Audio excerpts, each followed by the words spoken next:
क्या हाल है बच्चा। मैं यही आशा और उम्मीद करूंगा कि आप लोग बहुत ही हेल्दी होंगे, स्वस्थ होंगे और जबरदस्त तरीके से अपने बोर्ड एग्जाम 2025 का प्रिपरेशन कर रहे होंगे। तो जैसा कि आप लोग पीछे देख पा रहे होंगे कि आज हम लोग पढ़ने वाले हैं क्लास 10th और अपने ज्योग्राफी को देखेंगे, यानी कि भूगोल को देखेंगे प्यारे बच्चों, जो कि आपका एक रिवीजन क्लास रहेगा और बहुत ही शानदार, बहुत ही जानदार यहां से हम लोग सीखने वाले हैं आज के इस लेक्चर में। तो बने रहिएगा, सीखते रहिएगा, समझते रहिएगा और अगर आप सभी को लेक्चर हेल्पफुल लगे तो आप अपने फ्रेंड्स में जरूर से लेक्चर को शेयर कर लीजिएगा। तो चलिएगा बच्चों, क्रैश कोर्स के तहत एजुकेशन वाला आर के मेहता के यूट्यूब चैनल पर आप सभी का जोरदार स्वागत है। और इस जोरदार सीरीज में जो है हम लोग देखेंगे और रिवीजन क्लास को साथियों हम लोग देखने वाले हैं, जिसमें मोस्ट इंपोर्टेंट जितना भी आपका चैप्टर रहने वाला है उन सभी चैप्टर का जो है हम लोग क्रम दर क्रम क्या करेंगे, तो हम लोग रिवीजन ऑब्जेक्टिव का करेंगे ताकि आप 2025 बोर्ड एग्जाम में जाकर के गर्दा मचा दो, ऐसा हम लोग तैयारी करने वाले हैं। तो जुड़े रहिएगा एजुकेशन वाला आर के मेहता यूट्यूब चैनल के साथ, जो लगातार ऑफलाइन क्लास में 26 वर्षों से जलवा बिखेरने के बाद अब ऑनलाइन में भी जलवा बिखेरने के लिए मौजूद है आप सभी के समक्ष। तो आप अपने अपने भरोसे को हमारे साथ बनाए रखिएगा और सीखने समझने का प्रयास कीजिएगा। तो चलिएगा, आज का अपना जो चैप्टर होने वाला है वह होने वाला है ज्योग्राफी के अंतर्गत साथियों भारत संसाधन एवं उपयोग। यानी कि हम जिस देश में रहते हैं, अपना देश साथियों भारत, तो अपने देश भारत में जो भी संसाधन है उसका उपयोग हम लोगों को किस प्रकार करना चाहिए ताकि हमारी जो आने वाली भावी पीढ़ी होंगी उन तक ये संसाधन आसानी से पहुंच सके। ऐसे हमें क्या करना चाहिए ताकि हमारा जो आने वाला पीढ़ी होगा उसको कठिनाइयों का सामना नहीं करना पड़ेगा। तो चलिएगा, इसी संबंध में हम लोग विचार विमर्श करेंगे। तो पहले हम लोग थोड़ा सा समझ लेते हैं संसाधन को। तो भैया बात करें संसाधन के बारे में, किसके बारे में? संसाधन के बारे में। तो बेसिकली जानिएगा संसाधन क्या होता है। तो संसाधन मानवीय जरूरत को, मानवीय जरूरत यानी कि आवश्यकता को, जो भी वस्तु, जो भी पदार्थ, जो भी सामग्री आवश्यकता को पूरा कर दे, क्या कहलाएगा? तो संसाधन कहलाएगा। मैंने आपको बताया था ऑफलाइन क्लास में संसाधन होने के लिए क्या चाहिए भैया। तो संसाधन होने के लिए दो बातें जो है होना चाहिए। पहला क्या होगा? तो आर्थिक रूप से संभव। क्या हो जाएगा? आर्थिक रूप से, आर्थिक रूप से जो है भैया आपका आर्थिक रूप से संभव हो जाएगा। क्या हो जाएगा? संभव। तो दूसरा वही निकल के आ जाएगा क्या? तो आपका दूसरा निकल के आएगा सामाजिक, सामाजिक रूप से, सामाजिक रूप से मान्य। क्या आ जाएगा भैया? सामाजिक रूप से मान्य। आर्थिक रूप से संभव कहने का अर्थ यह है कि मैंने आपको बताया संसाधन, मानवीय आवश्यकता को पूरा करने वाले वस्तु संसाधन कहलाते हैं। तो ये पेन हो गया, ये डिजिटल बोर्ड हो गया, आप जिस मोबाइल पर पढ़ रहे होंगे वो मोबाइल भी आपके लिए संसाधन है। और आपको देख पा रहे होंगे यहां पर लाइट लगा हुआ है, तो ये भी क्या आपके लिए संसाधन है। तो बच्चा ये सभी अगर बात करें कि यही अगर पहला जो आपका आर्थिक रूप से संभव, यानी कि अगर मोबाइल जिस पर पढ़ रहे हो अगर 1 करोड़ रुपया में मिलने लगे, यानी कि ये आर्थिक रूप से संभव तो नहीं है, आप नहीं खरीद पाओगे और ना ही पढ़ पाओगे, तो ये आर्थिक रूप से संभव नहीं है। अगर हमें पता चले कि यहां पर कोई दूसरा हम लोग बात करेंगे सामाजिक रूप से मान्य। अगर बात करें कि यहां पर कोई मंदिर है या फिर मस्जिद है या फिर गुरुद्वारा है, ऐसा कोई सामाजिक स्थल है जिसके नीचे क्या है, तो हजारों टन क्या है, आपका खनिज भंडार छुपा हुआ है। लेकिन कोई भी समाज, कोई भी धर्म जो है आपको यह मान्यता नहीं दे सकता कि आप उस मंदिर मस्जिद को तुड़वा करके जो है उस खनिज को निकाल लीजिए। यानी कि क्या है, यह आर्थिक रूप से संभव नहीं है। तो चलिएगा, हम लोगों ने देखा, किसको देखा हम लोगों ने, तो हम लोगों ने देखा संसाधन। संसाधन होने के लिए शर्तें कितनी है भैया, तो शर्तों की संख्या 2 है। पहला आर्थिक रूप से संभव, दूसरा जो है सामाजिक रूप से मान्य। चलिएगा, हम लोगों ने समझा संसाधन के बारे में। अब हम लोगों को देखना यह है उपयोग, यानी कि इस्तेमाल। क्या देखना है, इस्तेमाल। हम लोग कैसे इस्तेमाल करें कि संसाधन के मामले में जो है हम लोग हमेशा परिपूर्ण रहे। तो हम लोगों को संसाधन का विवेकपूर्ण उपयोग करना होगा। कैसा भैया, विवेकपूर्ण जो है उपयोग हम लोगों को करना चाहिए। संसाधनों का विवेकपूर्ण मतलब जरूरत के, कैसा भैया, जरूरत के अनुसार, जरूरत के अनुरूप जो है हम लोगों को संसाधन का उपयोग करना चाहिए। इसी को हम लोग क्या कहेंगे, संसाधन नियोजन। आपसे एग्जाम में पूछा जाता है कि संसाधन नियोजन से आप क्या समझते हैं, किसके बारे में, संसाधन नियोजन के बारे में। तो देखिएगा मेरे साथियों, संसाधन नियोजन को, संसाधन नियोजन कहने का अर्थ है संसाधनों का विवेकपूर्ण, कैसा भैया, विवेकपूर्ण उपयोग करना ही क्या कहलाता है, संसाधन नियोजन कहलाता है।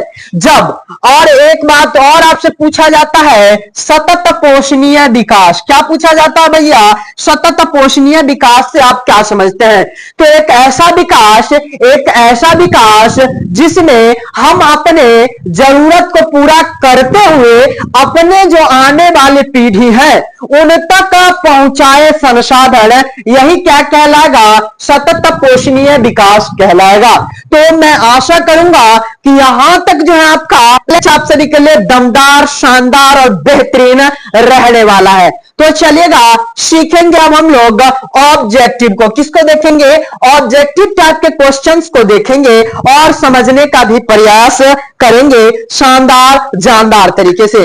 अगर लेक्चर पसंद आ रहा होगा तो एक लाइक साथियों जरूर से कर लीजिएगा। साथ ही साथ बेल आइकन प्रेस करके अपने फ्रेंड्स में वीडियो को एक बार से शेयर कर लीजिएगा, तब जाकर के मजा आएगा हम लोगों को पढ़ने में और जोरदार हम लोग पढ़ाई करेंगे। चलेगा, सोपानी कृषि कहां प्रचलित है, सोपानी कृषि कहने का अर्थ है भैया कि ये आपका पहाड़ हो गया। पहाड़ पर जो है इस आकार का, इस तरह से जो है आपका भूमि होता है, तो पहाड़ों पर जो है पहाड़ों को छोटा छोटा काट करके जो है इस आकार का आपका सीढ़ी नुमा बनाया जाता है। कैसा, आप छत पर जाने के लिए, आप छत पर जाने के लिए इस तरह का सीढ़ी बनाते हो ना जी, इस तरह का सीढ़ी बनाते हो, यानी कि पहाड़ पर ऐसे ऐसे सीढ़ी बना दिया जाता है जिसको हम लोग सीढ़ी नुमा खेती कहते हैं। और इसी को हम लोग क्या कहते हैं, तो इसी को हम लोग बच्चा सोपानी कृषि कहते हैं। तो सोपानी कृषि जो है भारत के कहां पर है, तो उत्तराखंड में। कहां पर है, उत्तराखंड में जो है प्रचलित है, सबसे अधिक किया जाता है। दूसरा बात, आपका प्रश्न निकलता मेरे भाई, आपसे पूछा जाता बार बार कि पंजाब में भूमि निम्नीकरण का, किसका भैया, भूमि निम्नीकरण का क्या कारण है, तो आपको बताना है भैया, क्या बताना है, अधिक सिंचाई बता देना है। क्या बता देना है, अधिक का सिंचाई बता देना है। चलिएगा, तो ये आपके लिए इंपॉर्टेंट जितना भी प्रश्न बनते चलेगा मैं बताता चलूंगा। आप सभी को एक बार से रिवीजन कर लेना है। साथ ही आपका 2024-25 से बोर्ड एग्जाम के लिए क्या रहने वाला है, तो आप सभी का रहने वाला साथियों टेस्ट सीरीज। तो आप सभी को एक बार से इसमें टेस्ट भी लगा करके देखना है कि मेरा कितना सही हो पा रहा है। तो एक बार से टेस्ट भी आप लगाइएगा खुद से। किसने कहा कि संसाधन होते नहीं बनते हैं, तो एक ऐसे व्यक्ति थे, एक ऐसे भूगोलवेत्ता थे, क्या थे? भूगोलवेत्ता, भूगोलवेत्ता थे, जिनका नाम था क्या? तो जिम्मरमैन। एक प्रसिद्ध भूगोलवेत्ता जिम्मरमैन का कथन था प्यारे बच्चों, क्या था? संसाधन होते नहीं है, संसाधन बनते हैं। क्या? संसाधन होता नहीं, संसाधन बनता है। जैसे कि आप सुने होइएगा कि सजीवों के लाखों करोड़ों साल भूमि के अंदर दब जाने के कारण जो है कोयला का क्या होता है बच्चा? तो कोयला का निर्माण होता है। इसी तरह से बात करेंगे हम लोग महात्मा गांधी का संसाधन के संबंध में एक कथन था। महात्मा गांधी का संसाधन के संबंध में एक कथन था, किनका? महात्मा गांधी का, कि हमारे पास पेट भरने के लिए बहुत कुछ है, लेकिन पेटी भरने के लिए हमारे पास कुछ नहीं है। हमारे पास पेटी भरने के लिए कुछ भी नहीं है। तो बताता चलूं मेरे बच्चों कि आपका इस कथन का जो मतलब बनता है कि वर्तमान समय में, किसमें? वर्तमान समय में उपयोग करने के लिए हमारे पास संसाधन मौजूद है, लेकिन भविष्य में यानी कि भावी पीढ़ी तक ले जाने के लिए हमारे पास भरपूर मात्रा में संसाधन नहीं है। अतः हम लोगों को क्या करना चाहिए? संसाधनों को नियोजित एवं विवेकपूर्ण तरीके से उपयोग करना चाहिए। ऐसा किनका कथन था? तो महात्मा गांधी का। तो चलेगा, एक और व्यक्ति आते हैं जिनका नाम है संदीप पांडे। संसाधन में आपका जल भी एक महत्वपूर्ण संसाधन है और कहा जाता है कि जल ही जीवन है। तो बच्चों, जल संसाधन को बचाए रखने पर जोर देने के काम किसने किया था? तो संदीप पांडे ने किया था साथियों, संदीप पांडे ने। चलिए, ज्वारीय एवं तंग ऊर्जा हेतु भारत के अधिक अनुकूल परिस्थितियां जो है कहां पर पाई गई है? ज्वारीय एवं तरंग ऊर्जा को प्राप्त करने के लिए भारत में कहां पर जो है पाया गया है बच्चा अनुकूल परिस्थिति? तो वह है क्या है आपका? खंभात की खाड़ी है। कहां पर है साथियों? खंभात की खाड़ी। चलेगा, ये आपका भारत का तटीय प्रदेश रहा, जिसकी लंबाई 7116 किलोमीटर है। कितना? 7116 किलोमीटर। तो बात हम लोग करेंगे कि इस तरफ जो आपका आ जाता है साथियों, ये बंगाल की खाड़ी है, और ये आपका क्या? अरब सागर है, और ये आपका हिंद महासागर है। तो बंगाल अरब सागर में एक क्या खाड़ी है जिसका नाम है खंबात की खाड़ी। यहीं पर ज्वारीय तरंग ऊर्जा जो है सबसे अधिक अनुकूल माना जाता है। साथ ही साथ भारत के पश्चिम बंगाल में बच्चा आपका एक डेल्टा है। क्या है? डेल्टा है, जो दुनिया का सबसे बड़ा डेल्टा है, जिसका नाम है बच्चा सुंदरबन डेल्टा। आपसे पूछा जाता है कि सुंदरबन डेल्टा भारत के किस राज्य में है? नेक्स्ट प्रश्न साथियों क्या रहेगा? कौन सा ऊर्जा स्रोत अनवीकरणीय है? वैसा ऊर्जा स्रोत जिसको एक बार उपभोग करने के उपरांत पुनः उपभोग न किया जाए क्या कहलाता है? अनवीकरणीय ऊर्जा स्रोत कहलाता है। क्या कहलाता है? अनवीकरणीय ऊर्जा स्रोत कहलाता है। तो भैया जल जो है ये आपका नवीकरणीय है, सौर ऊर्जा आपका नवीकरणीय है, और पवन ऊर्जा आपका नवीकरणीय ऊर्जा संसाधन है। नवीकरणीय कहने का अर्थ है वैसा ऊर्जा जिसको नवीन किया जाए, यानी कि नया बनाया जाए। यानी कहने का अर्थ है एक बार उपभोग या उपयोग करने के उपरांत पुनः उसको उपभोग किया जा सके साथियों, इसी को हम लोग कहते हैं नवीकरणीय। और तो आपका ऑप्शंस के अनुसार जो निकल के आएगा ऑप्शन नंबर सी, जो कि है कोयला। Option number C is right answer बच्चा। क्या निकल के आएगा? कोयला, जो कि आपका अनवीकरणीय ऊर्जा स्रोत है। नेक्स्ट, ज्वारीय ऊर्जा किस प्रकार का संसाधन है? तो ज्वारीय ऊर्जा जो है आपका नवीकरणीय संसाधन है। कौन सा भैया? नवीकरणीय ऊर्जा संसाधन है। नवीकरणीय ऊर्जा संसाधन कहने का अर्थ है option number A is right answer. वैसा संसाधन जो निर्जीव हो क्या कहलाएगा? अजैव, और जो सजीव हो क्या कहलाएगा? तो बच्चा आपका जैव संसाधन कहलाया जाएगा। नेक्स्ट आपका, इनमें से किस प्राकृतिक संसाधन का भंडार सीमित है? वैसा बताइए भंडार जो कि क्या हो, सीमित हो। वैसे संसाधनों का नाम बताइए, यानी कि वैसा संसाधन बताइए जिसको एक बार अगर उपयोग करते हैं तो खत्म होने की संभावना रहती है। तो भैया आपका सौर ऊर्जा जब तक पृथ्वी है तब तक का खत्म नहीं होगा, और सौर ऊर्जा खत्म हो गया यानी कि संसार भी समाप्त हो जाएगा। तो ये आपका नहीं होगा बिल्कुल भी, ये आपका क्या है, गलत है। पानी भी ठीक इसी तरह जल ही जीवन है, साथ ही हवा भी। इन तीनों के बगैर जो है जीवन यापन संभव नहीं है। तो ये जो आपका सीमित नहीं है, इसका असीमित भंडार है, असीमित है। तो आपका जो सबसे ऑप्शन में सटीक है, ऑप्शन नंबर ए जो देख पा रहे होंगे आप लोग, खनिज ऊर्जा, ऑप्शन नंबर ए यही क्या है, तो हमारे पर्यावरण में क्या है बच्चा, आपका कहने का अर्थ है इसका भंडार सीमित है। देखिएगा, कौन भारत का सबसे बड़ा लौह उत्पादक राज्य है? कौन ऐसा राज्य बच्चा जहां पर लोहा का सबसे अधिक जो है उत्पादन होता है? कौन ऐसा राज्य है? कौन ऐसा राज्य है? तो वह राज्य भैया भारत का झारखंड। कौन सा? झारखंड जो है सबसे अधिक उत्पादन करता है। और अगर आपसे पूछा जाए कि झारखंड राज्य का निर्माण कब हुआ था, तो बच्चा आपका 15 नवंबर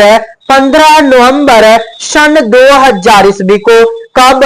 15 नवंबर सन 2000 ईस्वी को बिहार से कट के, किस राज्य से? बिहार से कट के जो है इसका गठन किया गया था झारखंड का। तो नेक्स्ट अगर हम लोग बात करें तो झारखंड आपका सही आ जाएगा, ऑप्शन नंबर डी। चलिए, और 4 दिन बाद जो है आपका बिहार का हैप्पी बर्थडे होने वाला है। और आज है आपका कितना तारीख? तो आज आपका 10 नवंबर है, यानी कि 5 दिन बाद बिहार का होने वाला है हैप्पी बर्थडे। क्या होने वाला है भैया?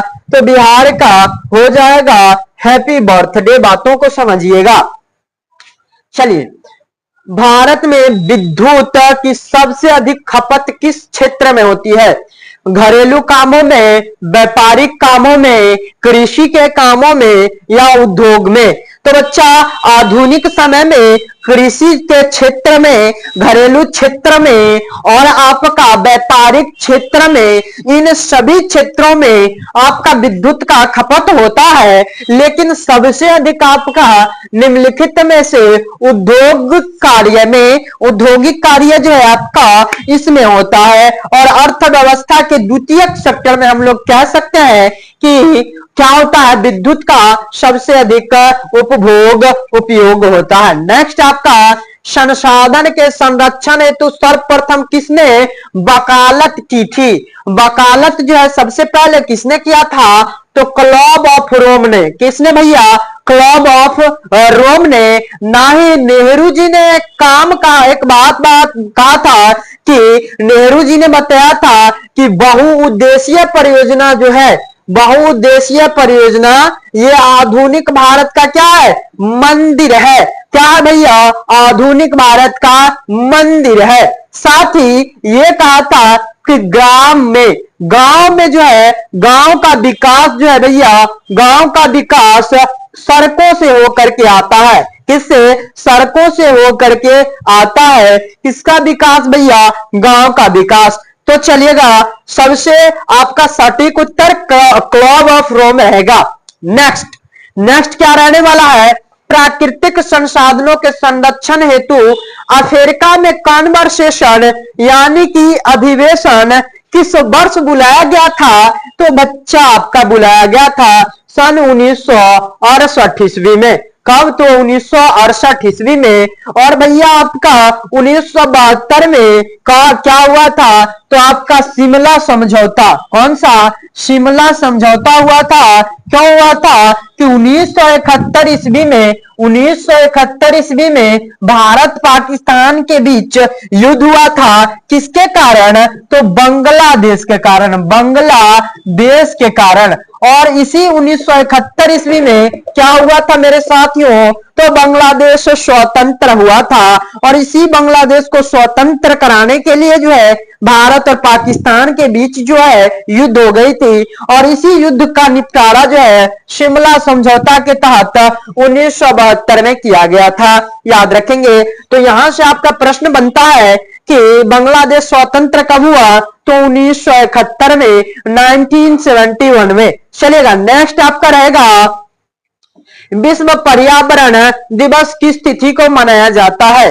तो बच्चा आपका विश्व पर्यावरण दिवस जो है 5 जून को मनाया जाता है। कब?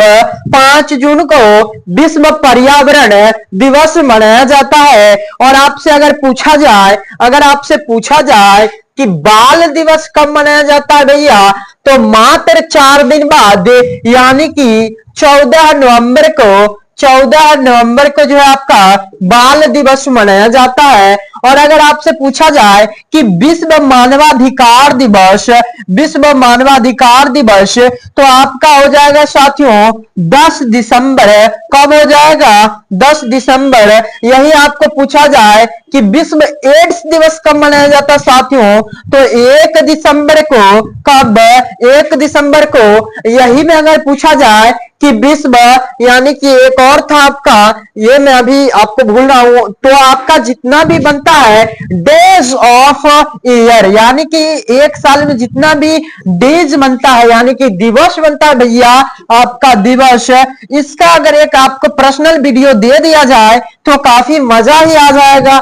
तो आप सभी के लिए मैं सोच रहा हूं कि एक जो है आपको पर्सनल वीडियो बना दिया जाए। किस पर? तो दिवस पर। तो बहुत ही जल्द अगर आप लोग कमेंट करते हैं तो आप सभी के डिमांड पर दिवस को क्लियर करवा दिया जाएगा, जो लगभग एक प्रश्न आपका बोर्ड एग्जाम में देखने को मिल सकता है।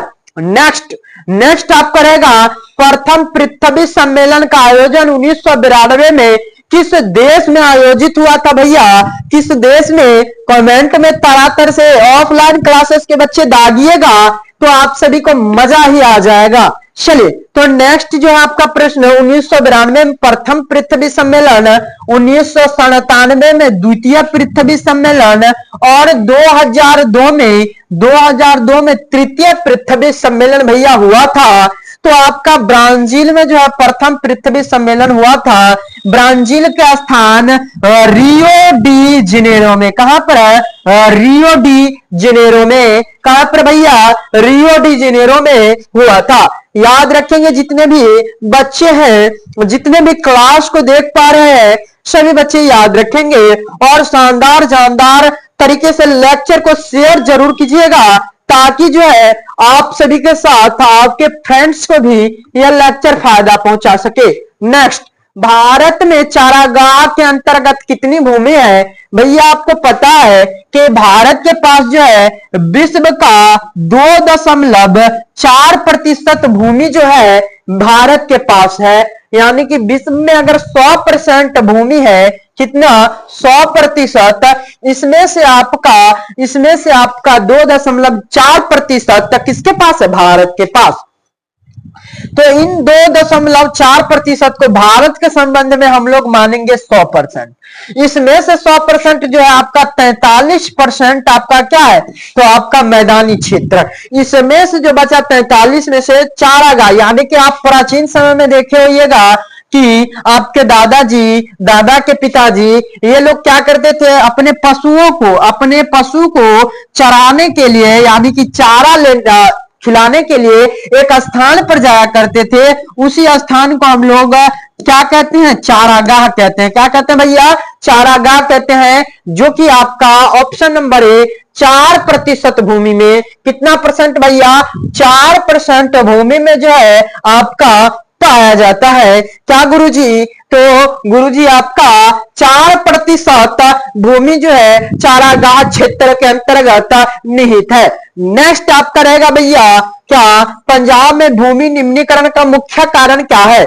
भूमि निम्नीकरण का अर्थ होता है भूमि में अम्ल की मात्रा, किसकी? अम्ल की मात्रा बढ़ जाना, यानी कि भूमि अम्लीय हो जाना क्या कहलाता है? तो भूमि का निम्नीकरण कहलाता है। भैया तो आपका सही उत्तर आ जाएगा अधिक सिंचाई के कारण।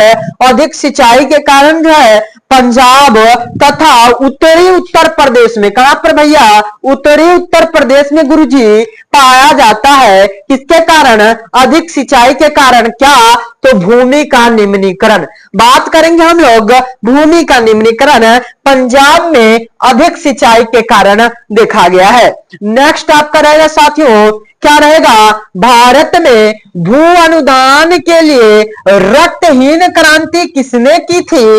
रक्तहीन मतलब वैसा क्रांति जिसमें अहिंसा, किसना भैया? अहिंसात्मक ढंग से जो है आपका क्रांति किया गया हो, वैसा कौन सा क्रांति था और क्रांतिकारी कौन थे और कब किया गया था, इस पर हम लोग चर्चा करेंगे। तो व्यक्ति का नाम था विनोबा भावे। क्या नाम था भैया? विनोबा भावे, जिनके माध्यम से और 1954 ईस्वी में भारत में भूमि अनुदान क्या चलाया गया था? तो क्रांति चलाया गया था। कौन सा? 1954 ईस्वी में। 1954 ईस्वी में, जिसमें ना ही मारकाट हुआ था और ना ही बच्चा आपका क्या हुआ था, तो किसी भी प्रकार की खून खराबा हुई थी। तो चलिएगा बात करेंगे हम लोग, बात करेंगे इसी समय आपका जयप्रकाश नारायण, जो बिहार के छात्र आंदोलन के क्या थे? छात्र आंदोलन के आंदोलन के ये नेता हुआ करते थे। और ये आंदोलन कब हुआ था? तो 1974 में हुआ था। इसी आंदोलन के दौरान पटना के गांधी मैदान में, भैया कहां पर गुरुजी? पटना के गांधी मैदान में एक भाषण दिया गया था, जिस भाषण का नाम था भैया क्या? संपूर्ण क्रांति। क्या नाम था? संपूर्ण क्रांति नाम था। क्या नाम था जी? संपूर्ण क्रांति नाम था। गुरुजी बताते रहिएगा, अगर आपको आंसर पता हो तो बताते रहिएगा कि कौन सा क्रांति? संपूर्ण क्रांति पटना के गांधी मैदान में 1974 ईस्वी में छात्र आंदोलन के दौरान किसके द्वारा दिया गया? जयप्रकाश नारायण। बातों को समझते चलेंगे, बहुत ही आसानी से लेक्चर समझ में आता चलेगा। तो चलिएगा, हम लोग बात कर रहे थे संपूर्ण क्रांति के बारे में, और संपूर्ण क्रांति से रिलेटेड अगर आपको कोई भी प्रॉब्लम हो तो कमेंट में एक बार से जरूर पूछिएगा। चलेगा, नेक्स्ट आपका रहेगा साथियों जोरदार, धमाकेदार और बेहतरीन आपका प्रश्न रहने वाला है। तो क्या रहेगा? मेढक के प्रजनन की क्रिया को बाधित करने वाला रसायन कौन सा है? मेढक के प्रजनन, यानी कि मेढक में जो जनन होता है, जिसमें मेढकों की संख्या में क्या होता है भैया? आपका बढ़ोतरी होता है। इस कार्यक्रम को रोकने वाला, बाधित करने वाला, प्रतिरोध उत्पन्न करने वाला भैया कौन सा ऐसा रसायन है? तो उस रसायन का नाम है मेरे साथियों, मेरे गुरुजी, क्या? एंड्रीन। कौन सा? एंड्रीन नामक रसायन जो है मेढक के प्रजनन को बाधित करता है। क्या बच्चा? मेढक के प्रजनन को गुरुजी, मेढक के प्रजनन को बाधित करने वाला रसायन एंड्रीन है। अगला, पृथ्वी के किस गोलार्ध में को जो है पृथ्वी के किस गोलार्ध को जल गोलार्ध कहा जाता है? कौन सा भाई मेरे? तो आपका जल गोलार्ध। तो चलिएगा, पृथ्वी जो है ऐसा माना गया है कि पृथ्वी गोल है, तो इसको हम लोग गोला कहेंगे, और इसी को हम लोग आधा गोला निकाल दें तो इसी को हम लोग कहेंगे गोलार्ध। चलिएगा, पेन चेंज कर लिया जाए। आप एक बार से बताते रहिएगा कि क्या ये पेन आपको दिखता है? तो भैया मेरे ये हो गया आपका गोलार्ध। तो हम लोग दिशा में मैंने आपको बताया था कि उत्तर हमेशा ऊपर, नीचे हमेशा दक्षिण, इस साइड यानी कि दाहिने साइड आपका पूरब, दाहिने साइड पूरब और बाएं साइड पश्चिम, है ना? यही बात मैंने बताया था आपको। तो अगर बात करें तो ये जो आपका, इसको अगर हम लोग बीचों बीच से से बांट दे। और बात करें हम लोग ये ऊपर वाले गोलार्ध की, तो ये हो जाएगा मेरे साथियों, मेरे भाइयों, उत्तरी गोलार्ध। कौन सा? उत्तरी गोलार्ध हो जाएगा। ये हो जाएगा आपका दक्षिणी गोलार्ध। तो हम लोग बात करेंगे कि जल गोलार्ध किसको कहा जाता है मेरे भाई, तो जल गोलार्ध आपको इस गोलार्ध को, यानी कि उत्तरी गोलार्ध को जल गोलार्ध, और दक्षिणी गोलार्ध जो है इस गोलार्ध को हम लोग स्थल गोलार्ध कहते हैं। क्या कहते हैं? स्थल गोलार्ध। मेरे भाई, मेरे गुरुजी, मेरे बच्चों, मैंने आपको बताया है कि स्थल गोलार्ध जो आपका दक्षिणी साइड, और आपका जल गोलार्ध जो है उत्तरी गोलार्ध को कहा जाता है। संपूर्ण पृथ्वी पर जो आपका 71% क्या है भैया मेरे, तो 71% आपका जल है। क्या है? जल है, जिसके कारण पृथ्वी को नीला ग्रह कहते हैं। क्या कहते हैं मेरे भैया? नीला ग्रह कह देते हैं, है ना। मजा आ रहा होगा लेक्चर में। नीला ग्रह हम लोग पृथ्वी को क्यों कहते हैं कि 71% भूभाग पर जल है, बाकी बचा 29% भूभाग पर है। क्या है मेरे भाइयों? तो मेरे भाई क्या है? स्थल है। चलिएगा, नेक्स्ट आपका रहने वाला लेक्चर है। नेक्स्ट प्रश्न, कुल जल का कितना प्रतिशत जल जो है महासागरों में है? महासागर में यही 71% वाला बात, कितना परसेंट? अगर मान लो कि ये तो हो गया स्थल के हिसाब से 71, लेकिन अगर हम लोग बात करें मेरे बच्चों कि जल मान लेते हैं, जल को अगर 100% मान लेते हैं, 100% जल को, तो इस 100% में महासागर में कितना है? तो महासागर में मेरे बच्चों आपका 95, या फिर आपका 95 है क्या, या अगर बात करें हम लोग 95 नहीं तो आपका हो जाएगा 95 नहीं 97%। कितना मेरे साथियों? 97% इज राइट आंसर। 97% आपका महासागरों में, बाकी बचा 3% जो आपका इधर उधर स्थलों में, छोटी मोटी जगहों पर जो है पाया जाता है। नेक्स्ट आपका इंदिरा गांधी नहर परियोजना किस राज्य की महत्वाकांक्षी परियोजना है? तो इंदिरा गांधी नहर जो है भारत के राजस्थान में बनाया गया है। कहां पर बनाया गया साथियों? भारत के राजस्थान में, क्योंकि आपको पता है ये राज्य जो है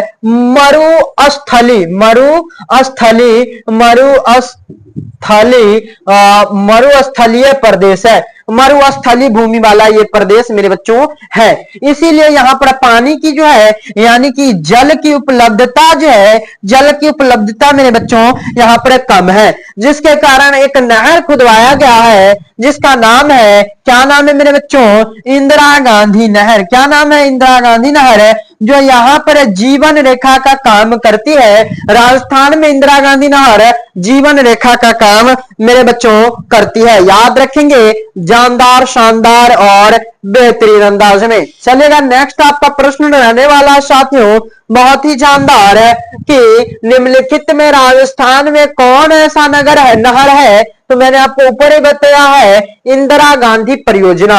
बहुउद्देशीय परियोजना के बारे में आप लोग कभी न कभी सुने होइएगा। ये बहुउद्देशीय परियोजना एक से अधिक, कैसा भैया? एक से अधिक उद्देश्य की पूर्ति करने के लिए जो योजना बनाया जाता है उसको हम लोग कहते हैं बहुउद्देशीय परियोजना। यही योजना जब नदियों पर बनाया जाए तो इसी को हम लोग कहेंगे नदी घाटी परियोजना। बातों को याद रखते चलिएगा। चलिए, नेक्स्ट आपका भारत की सबसे लंबी नहर कौन सा है? तो भारत की अगर बात करें तो आपको सोन दिया गया है, और भाखड़ा नांगल परियोजना दिया गया है, इंदिरा गांधी नहर दिया गया है, और एक गंडक परियोजना जो आपका दिया गया है। तो अगर नहर की बात करेंगे तो यही हो जाएगा इंदिरा गांधी नहर, जो भारत के राजस्थान में है। कहां पर है? राजस्थान में। चलेगा, नेक्स्ट आपका बिहार की पहली नदी घाटी परियोजना कौन सी है? बिहार की पहली नदी घाटी परियोजना के बारे में हम लोगों को अगर देखना हो, अगर हम लोग देखते चले तो गंडक परियोजना, कोसी परियोजना, बागमती परियोजना, सोन नदी परियोजना मेरे बच्चों।